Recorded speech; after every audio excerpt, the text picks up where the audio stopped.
Hello, here in Singapore we are of course property crazy. The level of home ownership is very, very high compared to many other countries around the world.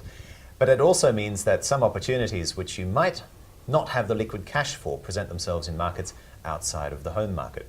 The question is, which one? Well, we've invited Charles Smethurst to come along. He's the Chief Executive of Dolphin Capital, visiting from Hanover, Germany, to tell us a little bit about what the property market there is like. And hi, Charles. You're saying that it's actually very different from the Singapore market. Oh yeah, Germany is a very different market from many of the European countries, as well, of course, of a difference to the Asian market. So we have more a rental market than an ownership market. So basically 40% of our people are only owning property. For example, in Ireland, in England, you have more than 80, 85, 90% are owners instead of rental market. In Germany, it's very much a rental market since many, many years, and this trend is also not changing. So it continue to be like this for many, many years, and it will be also for the future. In Singapore, we always have the problem of not enough land. Prices are so well supported because they're simply only so far that you can grow and develop. That's not really the case in Germany, though, right? No, I would say in Germany we have enough land to build property, but the problem is not the land in general. The problem are the city centers.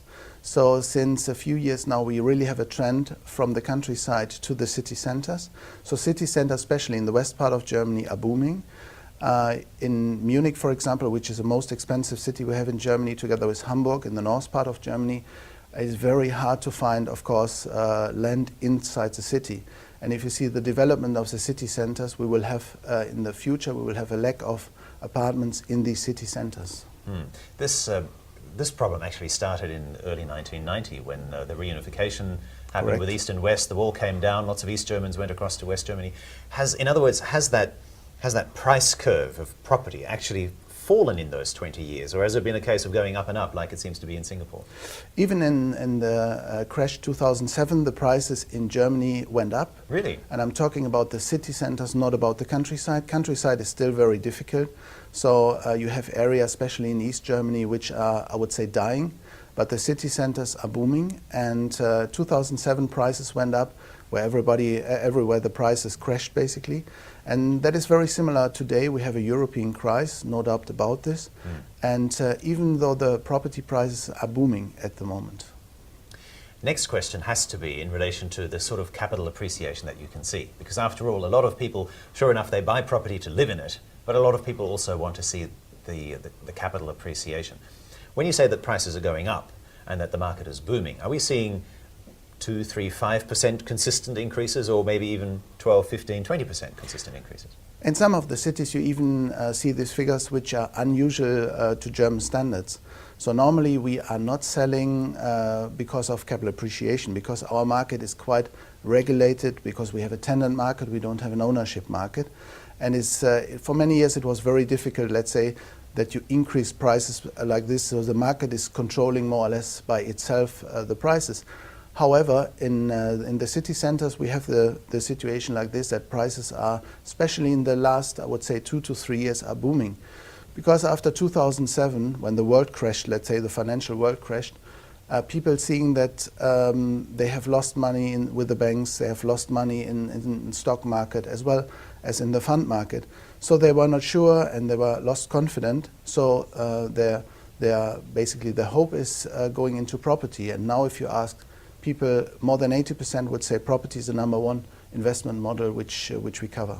Really? So in other words, the prices can only continue to go up if the demand is like that? In total, in general, we are on a very, very low level compared to other countries. So if you take London, if you take Paris, for example, then Berlin, for example, is on a very, very low level. So there is still room for improvement, I would say. And you mentioned the difference between East and West, and that some areas in the East were dying still after all these years. But then again, in Asia, again, we look at Indonesia, for example, where for many years Indonesia was not an investment grade market, but actually it has grown very strongly. Could we see the same in East Germany, that yes, it is coming from much further behind the West still, but that is really where the growth is going to happen? No, I think at the moment still we have a slight higher growth in the east part than in the west part, but still of money still went and is going to the east part of Germany. And there you find a sort of concentration of areas which are booming, which are doing quite well. For example, if you take a city like Leipzig, which is the capital city of one of our territories, they have an increase of inhabitants, and they have also an increase of the economy, stronger than what you see in other West German countries. But you still have a lot of regional problems in the east part. Finally then, what is perhaps the 2 or 3 steps that you need to take care of, look out for, do, if you're looking at the German property market? Well, first of all, you have to look to the location. Location in Germany, if you ask somebody what is the first priority for property, they will say location is the first one, second one is location, and third one is location. So, and that is the same also for investment. So our investment only goes to a certain part of Germany, so mainly into Berlin. Berlin is the hottest place for investment at the moment, also for foreign investors. There's a lot of room. The prices are still on a very reasonable level, I would say. And then we are investing in the south part of Germany. South part because it's a very rich part, or it's the richest part of Germany. We have nearly no unemployment. We have the high-tech industry in this area. A lot of big car companies like BMW, Audi, etc. are producing in this area. So these are the places where you, I think, as an investor should look at. All right, thank you so much for coming in today. Charles Smethurst, the Chief Executive of Dolphin Capital.